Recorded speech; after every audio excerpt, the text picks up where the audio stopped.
Hey guys, I'm Matthew Stremnos, and today I'll be talking to you guys about rabbits. I'm going to be talking about the relationships we have had with them over the years, our current relationship with them, and the potential trajectory of our relationship with them. So, rabbits are small mammals that are a member of the Leopardae family. Male rabbits are called bucks, while female rabbits are called does, with their babies being called kittens or just kit for short. Rabbits are herbivores, meaning they are plant eaters, and they are usually seen eating on grass, seeds, fruit, or vegetables.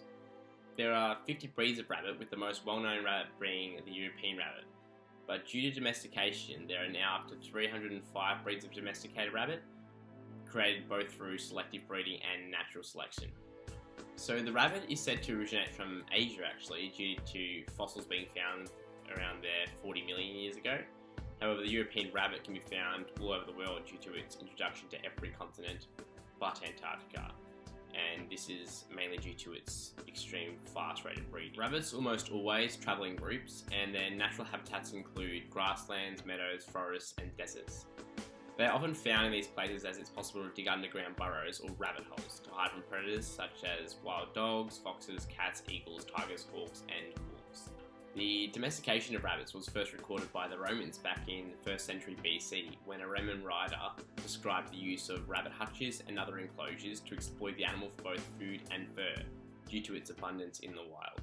Although rabbit exploitation has been around for over 2,000 years, the first tangible evidence of rabbits being used as pets was seen in the 1800s, where bone differences between wild and domesticated rabbits were first observed. Today, the rabbit remains the third most popular domesticated animal, as they are relatively cheap to buy and look after. Rabbits also cover the 6 criteria for domestication.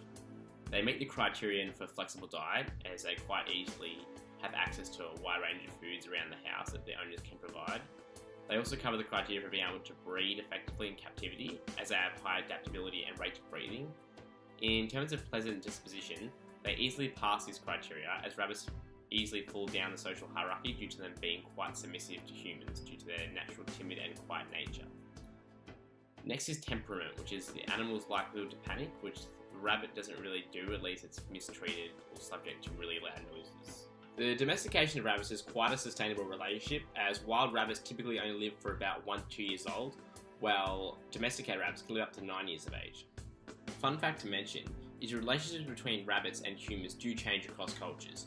In China, for example, the rabbit is mainly used as a food source, with China producing about 690,000 tonnes of rabbit per year to be used as food. While in Europe, the rabbit is commonly seen as pests, while in Western societies, it's commonly seen as a pet. Although the rabbits do not pose any serious danger to human safety, they are often identified as pests as well, due to the effect they have on the environment and agriculture.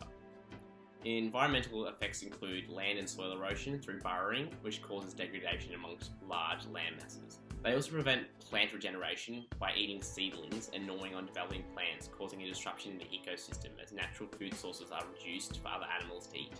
This in particular poses a threat to a large numbers of threatened native flora and fauna species, affecting at least 156 threatened native species.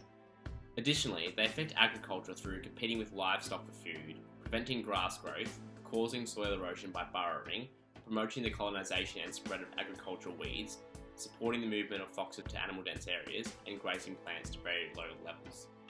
In order to prevent these environmental and agricultural effects, Australia employs many different methods to reduce what is known as the rabbit problem. The most common method is using a tractor or explosives to destroy rabbits' underground burrows or warrens. By destroying the rabbit's warren, it becomes difficult for the rabbit to hide from other predators, look after the younger kittens, and survive the summer heat. If the warren is hard to access or rabbits continue to reopen destroyed burrows, fumigation or poisoning is used. Fumigation involves placing tablets that emit poisonous gas when under damp soil. These are placed within the rabbit's burrows to draw them out or kill them.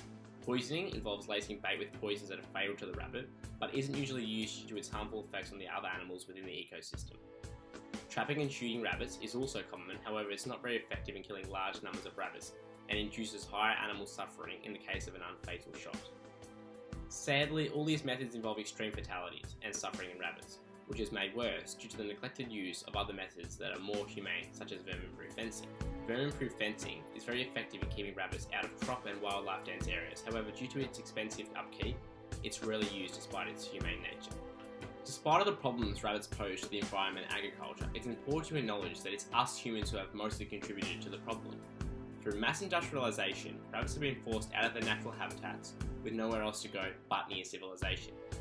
As they have a natural tendency to chew, it has caused them to chew on the crops, vegetables and plants that are close to us, as well as eroding the soil due to the burrowing they use to protect themselves. Rabbits have been shown to evict emotions such as fear, insecurity, anger and most importantly grief, and forcing them out of their natural habitats is not a good solution. And come on guys, let's be honest. We're such savages, we use the rabbit as a national holiday to eat chocolatised versions of the animal.